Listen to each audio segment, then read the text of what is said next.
नमस्कार, बहुत स्वागत है आपका। एनडीटीवी मध्य प्रदेश छत्तीसगढ़ देख रहे हैं आप। आपके साथ मैं हूं आसिफ शेख। 3 राज्यों में हुए विधानसभा चुनावों में बीजेपी को प्रचंड जीत मिली।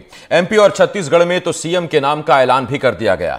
बीजेपी आलाकमान ने छत्तीसगढ़ में जहां आदिवासी चेहरे को कमान दी, तो वहीं एमपी में ओबीसी नेता के सिर पर सीएम का ताज पहना दिया गया।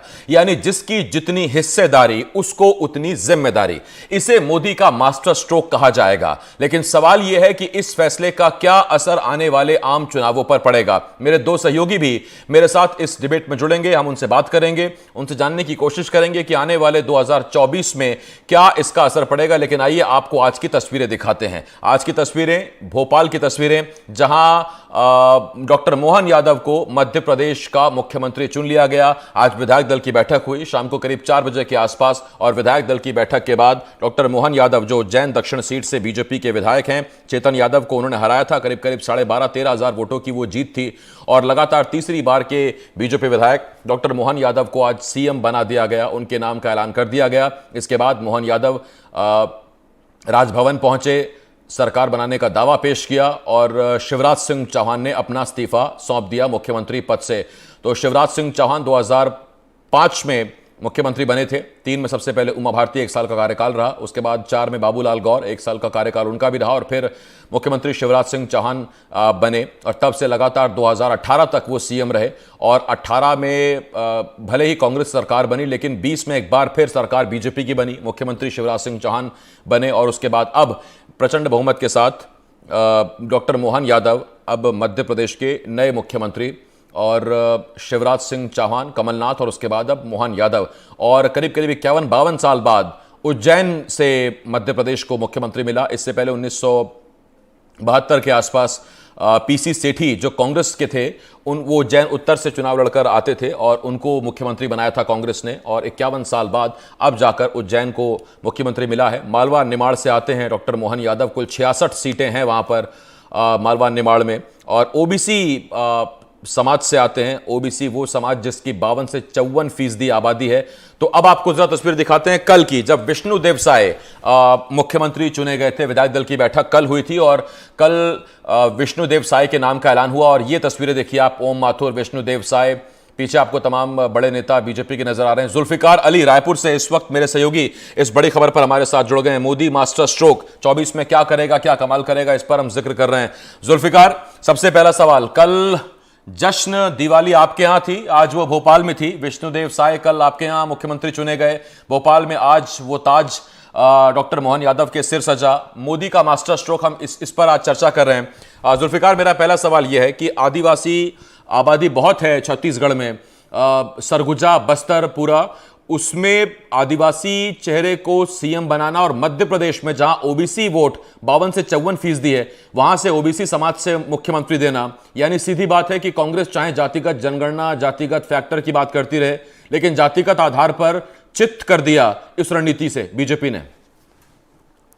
बिल्कुल आसिफ, जिस तरीके से मध्य प्रदेश और छत्तीसगढ़ में मोदी जी की जो रणनीति रही है, या उनके जिस तरीके का निर्णय रहा है, उससे बिल्कुल साफ है कि जिस तरीके से कांग्रेस पार्टी ये लगातार कोशिश कर रही थी, क्योंकि भारतीय जनता पार्टी का जो एजेंडा है, भारतीय जनता पार्टी के जिस तरीके से कार्यकर्ता काम कर रहे हैं और हिंदुत्व के एजेंडे को लेकर भारतीय जनता पार्टी आगे बढ़ रही थी, और तमाम जाति समुदाय को एक साथ इकट्ठा कर लिया, और एक ही छाते के नीचे तमाम जो जैसे हम कह सकते हैं कि मतदाता इकट्ठे हो गए। उसको तोड़ने के लिए कांग्रेस पार्टी का जातिगत जनगणना का जो दांव था, वो पूरी तरीके से मध्य प्रदेश और छत्तीसगढ़ और राजस्थान के जो चुनाव हुए उस पर ध्वस्त हुआ।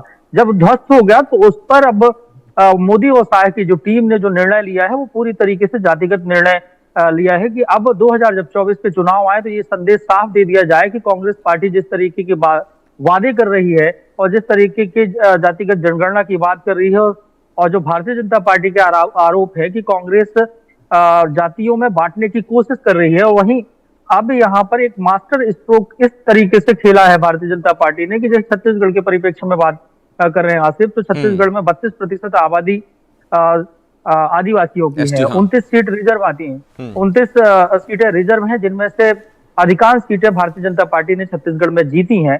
तो ऐसे में 32% आबादी होने का, तो हर विधानसभा सीट में कहीं ना कहीं आदिवासी एक बड़ा फैक्टर है जो चुनाव जिताने और हराने की ताकत रखता है। और अब जब 2024 का जो लक्ष्य भारतीय जनता पार्टी ने छत्तीसगढ़ से रखा है, हालांकि जो तीनों हिंदी पट्टी वाले जो राज्य हैं, मध्य प्रदेश हो, छत्तीसगढ़ हो या राजस्थान, तो यहाँ से 65 सीटें आती हैं। और इन 65 सीटों में अगर देखें तो आदिवासी वर्ग मध्य प्रदेश में भी है और छत्तीसगढ़ में भी है और राजस्थान में भी है। तो दोनों जो फैक्टर हैं, इन तीनों स्टेट को मिलाकर एक फैक्टर बनाने की मुझे जो लगता है कोशिश की गई है कि आदिवासियों को भी साधा जाए और ओबीसी को भी साधा जाए।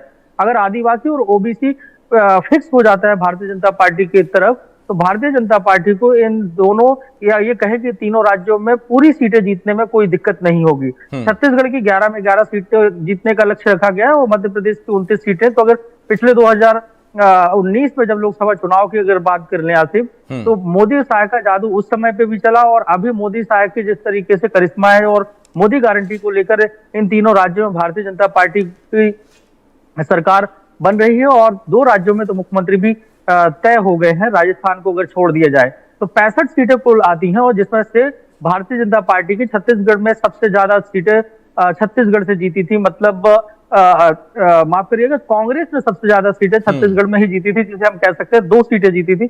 मध्य प्रदेश में 29 होने की वजह से 1 और राजस्थान में 1 भी नहीं। तो अब पूरे का पूरा 65 की 65 का लक्ष्य है। तो उस आधार पे इन तमाम जातिगत समीकरणों को साधने की कोशिश है कि आदिवासी मुख्यमंत्री छत्तीसगढ़ को मिल गया, ओबीसी मुख्यमंत्री और वो भी नया चेहरा, दोनों जगह पे नया चेहरा है। ये भी कहने को ना हो पार्टी के अंदर कि वो परंपरा चली आ रही है पुराने चेहरों पर ही भरोसा, तो ताकि उत्साह भरा रहे और लोगों में उम्मीद बनी रहे। इस लिहाज से दोनों राज्यों में जो निर्णय लिए हैं, तो ये कहीं ना कहीं मोदी मैजिक तो है ही।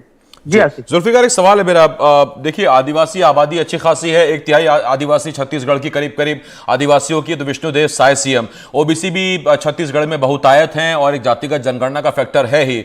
और मुख्यमंत्री भूपेश बघेल भी उसी वर्ग से आते थे, तो अरुण साव को वहां डिप्टी सीएम के तौर पर आगे कर दिया गया। लेकिन क्या छत्तीसगढ़ में ब्राह्मण वोट बैंक कितना है कि वहां से विजय शर्मा का नाम निकल कर आया, या दरअसल वो कद्दावर नेता मोहम्मद अकबर को हराकर आए थे और फिर वो एक जो हिंदूवादी वाला फैक्टर है वो वहां काम कर गया?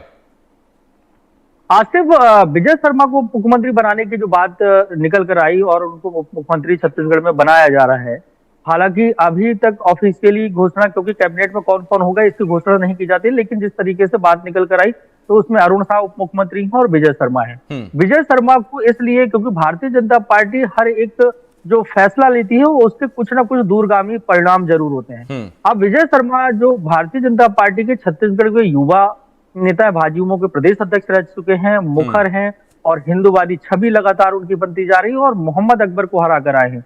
तो भारतीय जनता पार्टी के छत्तीसगढ़ में पहली बार 2 विधानसभा सीटें सीधे तौर से देखा जाए तो जिस तरीके से चुनाव लड़ा गया, साझा की बात कर ली जाए या कवर्धा की बात करें, तो कवर्धा में विजय शर्मा को मैदान में उतारा और कवर्धा की घटना आपको भी याद होगी कि उस समय पे जो झंडा विवाद हुआ था और उसके बाद से विजय शर्मा ने जिस तरीके से उसे लीड किया और आक्रामक रहे और उनके ऊपर कई सारी एफआईआर हुई, कुछ दिनों तक उन्हें जेल में भी रहना पड़ा।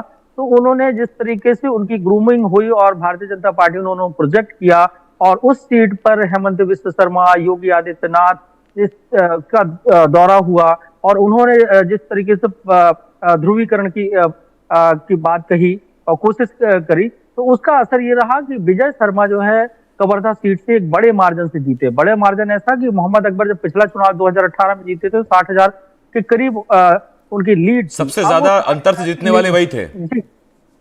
वो बिल्कुल सही, सबसे ज्यादा अंतर था। लेकिन उस अंतर को पाटने के बाद 40,000 प्लस से जीतना, तो विजय शर्मा का जो हिंदुत्व की जो भारतीय जनता पार्टी की जो रणनीति रही है वो कारगर हुई और पहली बार छत्तीसगढ़ में कारगर हुई। तो ये बताने की पूरी कोशिश है कि विजय शर्मा को उप मुख्यमंत्री बनाना और बड़ा विभाग भी उनको दिया जा सकता है। तो ये संदेश देने की कोशिश होगी कि एक आम कार्यकर्ता अगर पार्टी की लाइन से जुड़ा हुआ काम कर रहा है तो उसको पार्टी कहां से कहां पहुंचाती है। तो एक नजीर भारतीय जनता पार्टी हर बार पेश करने की कोशिश करती है और जो भी निर्णय होते हैं उसके कुछ ना कुछ दूरगामी परिणाम होते हैं। उसके पीछे की रणनीति बहुत आम लोगों को समझ में ना आए, लेकिन जो निर्णय लिया जाता है उसके आप भविष्य में देखें तो एक लंबी रणनीति के तहत उनके फैसले होते हैं, उस पर मंथन होता है। अब छत्तीसगढ़ हो या मध्य प्रदेश, अब 1 हफ्ते से ज्यादा केंद्रीय नेतृत्व ने छत्तीसगढ़ के मसले पर मंथन किया, मध्य प्रदेश के मसले पर मंथन किया और अंत में जो निर्णय लिया तो छत्तीसगढ़ में तो बहुत ज्यादा चौंकाने वाला नहीं, क्योंकि वो नाम सामने आई जिन नामों की ज्यादातर चर्चा हो रही थी, कि जैसे विष्णुदेव साय के नाम की चर्चा हो रही थी, अरुण साव के नाम की चर्चा थी, विजय शर्मा की।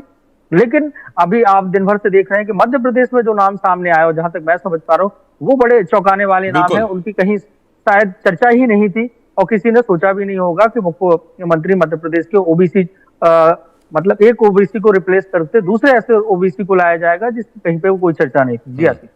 जुल्फिकार, एक सवाल और है। 24 घंटे चूंकि अब बीत चुके हैं मुख्यमंत्री का ऐलान हुए विष्णुदेव साय का, क्या बाकी सीनियर लीडर्स की भूमिका के बारे में कुछ अब तक चीजें तय हो पाई हैं? कौन कौन से सीनियर लीडर्स अब क्या क्या देखेंगे? पूर्व मुख्यमंत्री डॉक्टर रमन सिंह ने जैसा कि संकेत भी उन्होंने दिया है कि वो विधानसभा अध्यक्ष बनने विधानसभा अध्यक्ष बनने जा रहे हैं। 2 डिप्टी सीएम होंगे। अभी दोपहर में अरुण साव ने कहा कि अभी तय नहीं हुआ है, वो तय होगा दिल्ली में, क्योंकि जनरली अगर देखा जाए तो ज्यादातर जो निर्णय है वो केंद्रीय नेतृत्व लेता है। अब मुख्यमंत्री के अगर गुड बुक में जो नाम होंगे उनकी वो लिस्ट दिल्ली को प्रेषित करेंगे, दिल्ली भेजेंगे और दिल्ली से वो नाम तय होंगे। लेकिन अभी आज दिन भर ये चर्चा थी कि शाम को विष्णुदेव साय दिल्ली जा सकते हैं और उनकी जाने की पूरी तैयारी थी। सह प्रभारी जो प्रदेश के हैं नितिन नवीन, उन्होंने भी कहा दिल्ली जाएंगे और एक औपचारिक जो आमंत्रण है प्रधानमंत्री नरेंद्र मोदी अमित शाह को देंगे कि छत्तीसगढ़ में उनको शपथ ग्रहण समारोह में शामिल होना है, क्योंकि 13 तारीख को छत्तीसगढ़ में शपथ ग्रहण होना है। पूरे तैयारियां लगभग प्रशासन ने कर ली हैं। साइंस कॉलेज मैदान में तैयारियां चल रही हैं। 3 डोम बनाए गए हैं, 3 मंच बनाए गए हैं और इस बात कुछ नया देखने को मिलेगा कि जो शपथ ग्रहण समारोह में संत समागम जैसी स्थिति होगी कि करीब 100 से ज्यादा जो संत अलग अलग जगह के आएंगे और मंत्रोच्चार वगैरह की तैयारियां की जा रही है कि मंत्रोच्चार के साथ शपथ ग्रहण भी हो, तो एक संकेत दिया जाए, क्योंकि संकेत 2024 में देना है कि 24 में छत्तीसगढ़ में किस तरीके से भारतीय जनता पार्टी जनता के बीच में जाएगी और 11 में 11 सीटें। जी जुल्फिकार, मैं लौटता हूं आपके पास। इजहार इस वक्त हमारे साथ भोपाल जुड़े हुए हैं, उनके पास मैं जा रहा हूं और यही सवाल। इजहार, जुल्फिकार हमारे साथ रायपुर से हैं और हम चर्चा ये कर रहे थे मोदी का मास्टर स्ट्रोक। छत्तीसगढ़ में जहां 1/3 आबादी आदिवासियों की है तो वहां आदिवासी चेहरा, और मध्य प्रदेश में जहां आदिवासी माफ कीजिए ओबीसी आबादी 52 से 54% है, वहां ओबीसी सीएम। लेकिन एक ओबीसी दिग्गज नेता को हटाकर एक ओबीसी ऐसे नेता का नाम जिनके बारे में शायद किसी ने सोचा नहीं था। 24 की तैयारियां हैं, कितना फर्क पड़ेगा इससे?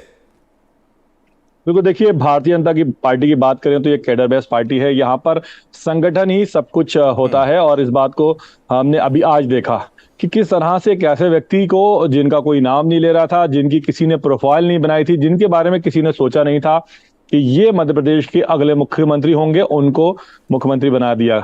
तो कहीं ना कहीं 2024 जो लोकसभा चुनाव है उसको लेकर ये पीएम मोदी ने एक बड़ा मास्टर स्ट्रोक खेला है। ऐसा मध्य प्रदेश, ऐसा प्रदेश जहां पर 50% से ज्यादा ओबीसी की आबादी है और यहाँ पर आकर कांग्रेस के बड़े नेता लगातार जो बीजेपी है उनको एक ही बात पे घेरते थे कि बीजेपी जो है ओबीसी वर्ग की उपेक्षा करती है, उनका हक नहीं देती, उनकी जनगणना नहीं कराती और जनगणना इसलिए नहीं कराती क्योंकि उनको हक देना पड़ेगा। तो कहीं ना कहीं एक बड़ा मास्टर स्ट्रोक खेला है और ओबीसी वर्ग के ही व्यक्ति को मुख्यमंत्री बना दिया है। और अगर हम बात करें तो उसमें भी यादव समाज के व्यक्ति को बनाया है, जिनकी उत्तर प्रदेश में जो संख्या है वो बहुत बड़ी संख्या में उत्तर प्रदेश में है। उत्तर प्रदेश में लोकसभा की सीटें भी बहुत बड़ी संख्या में। तो कहीं ना कहीं कहा जाए एक तीर से कई निशाने साधने की कोशिश की गई है। और जिस तरह से अगर बात करें तो मध्य प्रदेश में लोकसभा की, तो हालांकि यहाँ पर जो 29 में से 28 सीटें कांग्रेस के बीजेपी के पास ऑलरेडी है, कांग्रेस के पास सिर्फ 1 सीट है। तो कहीं ना कहीं अब उस 1 सीट को भी हासिल करने की कोशिश की जाएगी और जो 28 सीटें हैं उनको एज ए डिफेंडिंग चैंपियन वापस हासिल करने की कोशिश की जाएगी। और साथ ही उसके अलावा ये जो ओबीसी कार्ड लगातार कांग्रेस खेलने की कोशिश की गई थी, इस ओबीसी कार्ड के जरिए पूरे देश में ये बताने की कोशिश की जाएगी कि भारतीय जनता पार्टी ओबीसी वर्ग की हितैषी है। कांग्रेस सिर्फ ओबीसी वर्ग की बात करती है, लेकिन भारतीय जनता पार्टी ने ओबीसी वर्ग के नेता को। मैं लौट रहा हूं आपके पास और ये तस्वीरें भी देख लीजिए। ये तस्वीरें दिखा रहे थे हम आपको। मोहन यादव जब मुख्यमंत्री, माफ कीजिए, मुख्यमंत्री मोहन यादव जब पूर्व मुख्यमंत्री शिवराज सिंह चौहान से मुलाकात कर रहे थे। और चूंकि एक लंबा कार्यकाल शिवराज सिंह चौहान ने मुख्यमंत्री के तौर पर बिताया है, मुख्यमंत्री रहे हैं, तो जबान पर वो चढ़ा हुआ। और ये तस्वीरें तब की हैं जब वी.डी. शर्मा, मोहन यादव, शिवराज सिंह चौहान, नरेंद्र सिंह तोमर, प्रहलाद पटेल, ये सब नेता एक मंच पर थे। तो ये हैं वो तस्वीरें जो ताजपोशी की तस्वीरें हैं। बड़ी सी फूलमाला पहनाई गई थी उस वक्त विधायक दल की बैठक में।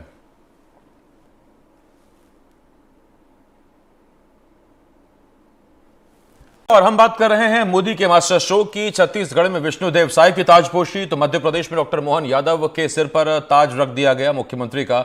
और ऐसे में अब सवाल उठ रहा है कि 2024 के लिहाज से ये कितना अहम या कितनी बड़ी रणनीति है। मेरे दो सहयोगी हमारे साथ हैं, रायपुर से जुल्फिकार अली और भोपाल से इजहार खान मेरे साथ हमारे साथ जुड़े हुए हैं। जुल्फिकार, मैं आपके पास आ रहा हूं। और जुल्फिकार, आपसे सवाल, पहले कम से कम ये बातें कही जाती थी छत्तीसगढ़ में कि दिल्ली के मामले में जनता बीजेपी के साथ चली जाती है और राज्य के मामले में जनता कांग्रेस के साथ चली जाती है। जिस तरह के 18 के नतीजे आए थे, 68 सीटें आई थी कांग्रेस को। लेकिन अब जो फिलहाल स्थिति दिख रही है, 23 पे जो नतीजे आए हैं, उसमें तो कांग्रेस के लिए चुनौतियां और ज्यादा हैं। क्योंकि अगर दिल्ली के मामले में जनता फिर बीजेपी के साथ चली गई और राज्य सरकार तो है ही, तो कहीं ऐसा ना हो कि 9-2 का जो वो रेशियो था वो कहीं 10-1 या 11-0 का हो जाए। बिल्कुल आसिफ, छत्तीसगढ़ में कांग्रेस के लिए बहुत बड़ी चुनौतियां बनने वाली हैं। उसकी वजह यह कि जब 2018 में जब इलेक्शन हुए तो उस दौरान कांग्रेस को पूरी तरीके से छत्तीसगढ़ के लोगों ने समर्थन दिया। आदिवासी क्षेत्र की लगभग सभी सीटें कांग्रेस ने जीती थी। आपको याद होगा कि बस्तर की 12 में 12 सीटें जीती, सरगुजा की जो 14 में 14 सीटें जीती, रायगढ़ की 5 में से 4 सीटें जीती। तो इस तरीके से जो सभी संभागों में कांग्रेस पार्टी को भारी बहुमत जनता ने दिया था। लेकिन इस बार जनता ने पूरी तरीके से नकार दिया। अब 54 सीटें जरूर आई हैं, लेकिन जिस तरीके से कांग्रेस पार्टी के 5 साल का कार्यकाल रहा, उस कार्यकाल को जनता ने नकारा है। तो भारतीय जनता पार्टी ने जितना समय लिया छत्तीसगढ़ में, देखिए, मुख्यमंत्री बनाने को लेकर, उप मुख्यमंत्री बनाने को लेकर, ये तमाम बातें कही जाती है कि दिल्ली में तय होगा और दिल्ली निर्णय लेगा। लेकिन दिल्ली निर्णय जरूर लेगा, तो लेकिन ऐसे निर्णय लेगा जिसके समीकरण दूर तक बनते हों। 2024 का लक्ष्य रखा है। अभी छत्तीसगढ़ के परिप्रेक्ष्य में बात करें आसिफ, और मध्य प्रदेश के परिप्रेक्ष्य में भी बात कर रहे हैं, तो एक चीज निकलकर सामने ये आ रही है कि जो भी फैक्टर इन्होंने अपनाए हैं भारतीय जनता पार्टी के शीर्ष नेतृत्व ने, उसका अगर देखें तो 2024 को लेकर उत्तर प्रदेश की 80 सीटें हैं, बिहार की 40 सीटें हैं और इन तीनों राज्यों की 65 सीटें हैं। तो ऐसे में अगर देखें तो 185 सीटें होती हैं और ये हिंदी बेल्ट की, और 185 सीटों को मैसेज छत्तीसगढ़ से और मध्य प्रदेश से दिया जा रहा है। मध्य प्रदेश में अगर यादव मुख्यमंत्री बनाया जा रहा है तो सीधे तौर से अखिलेश यादव की जमीन को जो है, वो कहते हैं ना, पोला करने की कोशिश की जा रही है, कमजोर करने की कोशिश की जा रही है। कि यादवों को भी वहां पर यह मैसेज दिया जा रहा है कि मुख्यमंत्री सपा से ही नहीं, और बिहार में आरजेडी का ही मुख्यमंत्री यादव नहीं हो सकता। भारतीय जनता पार्टी भी यादव समाज, क्योंकि यादव समाज अगर देखें तो उत्तर प्रदेश और बिहार दोनों जगह पे डोमिनेंट है, और पॉलिटिक्स जो लालू यादव परिवार की वहां बिहार में है और यहाँ पर अखिलेश यादव की उत्तर प्रदेश में है। तो यहाँ से संदेश उत्तर प्रदेश और बिहार को दिए गए हैं। मतलब बिल्कुल साहब, 185 सीटें जो हिंदी पट्टी की है, इसे पूरी तरीके से मजबूत करने की कोशिश की गई है। क्योंकि अगर यहाँ पर ही भारतीय जनता पार्टी मजबूत है और यहाँ पुराना जो प्रदर्शन भारतीय जनता पार्टी का रहा है, अगर उसे मजबूती से उसी स्तर पर रखते हैं, तो केंद्र में तीसरी बार सत्ता में आने में भारतीय जनता पार्टी को कोई रोक नहीं पाएगा। यही वजह है कि इसी को फोकस में रहते हुए तमाम मंथन किया गया।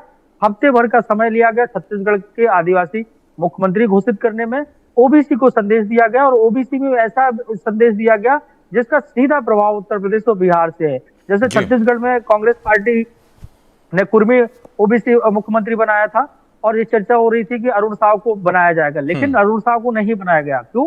क्योंकि साहू समाज छत्तीसगढ़ में तो जरूर है ओबीसी, लेकिन दूसरे राज्यों में उतना डोमिनेंट नहीं है, उतना उसकी पकड़ नहीं है। तो ये तमाम समीकरण को भारतीय जनता पार्टी ने, इसीलिए कहा जा रहा है कि मोदी का मास्टर स्ट्रोक है कि एक इस तरीके का स्ट्रोक लगा कि जिससे हिंदी पट्टी के जितने भी राज्य हैं वो उससे प्रभावित होते हैं, और मतदाता कहीं ना कहीं ये सोचने पर मजबूर होगा कि कांग्रेस के वादे, सपा के वादे, मतदाता तो सोचने पर जो मजबूर होगा, लेकिन इस वक्त कांग्रेस आला कमान क्या सोच रहा होगा, मैं जरा पता करता हूं। जुल्फिकार, इजहार, आपके पास आ रहा हूं। इजहार, ये आज जो घोषणा है, देखिए विष्णुदेव साय के बारे में जुल्फिकार ने ठीक कहा कि कम से कम वो एक चर्चा में तो थे, उनकी कम से कम एक लिस्ट में तो थे जिन पर हम बात कर रहे थे, जिन पर हम सवाल पूछ रहे थे, जिन पर हम आशंका जता रहे, कयास लगा रहे थे, माफ कीजिए। लेकिन डॉक्टर मोहन यादव, तब जबकि आपके पास शिवराज सिंह चौहान हैं, प्रहलाद पटेल हैं, नरेंद्र सिंह तोमर हैं, कैलाश विजयवर्गीय हैं, वीडी शर्मा हैं, कितने सारे नाम हैं। मैं आपसे जानना चाहता हूं कि क्या कांग्रेस आला कमान यहां से इस फैसले को देखने के बाद फ्यूचर लीडरशिप के बारे में अब सोच रहा है, क्योंकि कांग्रेस को उस ढर्रे से निकलना होगा। अशोक गहलोत राजस्थान में, कमलनाथ मध्य प्रदेश में, दिग्विजय मध्य प्रदेश में, शायद उनसे एक युवा अब बेंच को आपको आगे करना होगा, वरना फिर 24 में भी वही स्थिति होगी और उसके बाद फिर जब 28 की बारी आएगी तब भी शायद यही हालात। बिल्कुल, देखिए कांग्रेस पहले से ही चिंतन और मंथन के दौर से गुजर रही है। ऐसे में अब जब बीजेपी द्वारा ऐसे व्यक्ति को सीएम बनाया गया है जिनके बारे में कोई चर्चा नहीं थी, जिनका कहीं कोई जिक्र नहीं किया गया था, जिनका कहीं पैनल में नाम नहीं चल रहा था, जो संभावित सीएम के दावेदारों में नहीं थे, तो ऐसे में कांग्रेस के लिए भी कहीं ना कहीं सोचने वाली बात होगी। हालांकि फिलहाल जो कमलनाथ हैं उन्होंने सीएम मोहन यादव को बधाई दी है और उनसे उम्मीद की है कि बिना देश भावना के वो काम करेंगे। तो अब ये अगर जैसे जिस तरह से सामने बात आई कि जो वरिष्ठ हैं, कहीं ना कहीं जो हमने देखा भी था कि जब परिणाम सामने आए थे उसके बाद से लगातार इस तरह की बातें चली थी। हालांकि वो बातें सिर्फ सोशल मीडिया पर ही चली थी और उसके बाद वो खत्म हो गई और वो कहीं पर भी दिखाई नहीं दी। यानी कि किसी भी नेता ने, अगर हम बात करें छोटे से कार्यकर्ता ने तक, कहीं ना कहीं वो लीडरशिप पर सवाल नहीं उठाया, कमलनाथ को जिम्मेदार नहीं ठहराया चुनाव हारने के लिए। तो ऐसे में कहीं ना कहीं जो कांग्रेस है वो फिलहाल फील गुड की स्थिति में है। उसने अपना जो हार का पूरा ठीकरा था वो कहीं ना कहीं ईवीएम पर फोड़ दिया है और वो अब लोकसभा चुनाव की तैयारी में जुट गई है। और उसके कई नेता, जो युवा नेता थे, कई दावेदार थे, जीतू पटवारी जो जिनको माना जाता था कि भविष्य में वो प्रदेश अध्यक्ष बन सकते हैं, वो चुनाव हार गए। तो कहीं ना कहीं अगर हम कांग्रेस की बात करें तो कांग्रेस में अगर हम यूथ लीडरशिप की बात करें तो कई युवा नेता ऐसे थे जिनको भविष्य कहा जा रहा था कांग्रेस का, वो चुनाव हार गए। जयवर्धन सिंह भी खुद 4500 वोटों से जीत पाए, कुणाल चौधरी चुनाव हार गए, कमलेश्वर पटेल जो कांग्रेस वर्किंग कमेटी के सदस्य हैं वो चुनाव हार गए, और जो जीते भी युवा तो कई बड़ी मुश्किल से युवा जीते, कोई बहुत बड़ा अंतर नहीं था। तो कहीं ना कहीं कांग्रेस में इस तरह की स्थिति फिलहाल अभी दिखाई नहीं दे रही। हालांकि कांग्रेस जो नेता प्रतिपक्ष है उसको युवा बनाने की कोशिश कर सकती है, जिसमें उमंग सिंघार हैं जो सबसे आगे जिनका नाम चल रहा है। तो हालांकि अब देखने वाली बात यह होगी कि लोकसभा चुनाव को लेकर कांग्रेस में किस तरह के बदलाव होते हैं। क्या प्रदेश अध्यक्ष में भी कुछ बदलाव किया था? हालांकि इस तरह की सुगबुगाहट या फिर किसी तरह की आशंका नहीं है।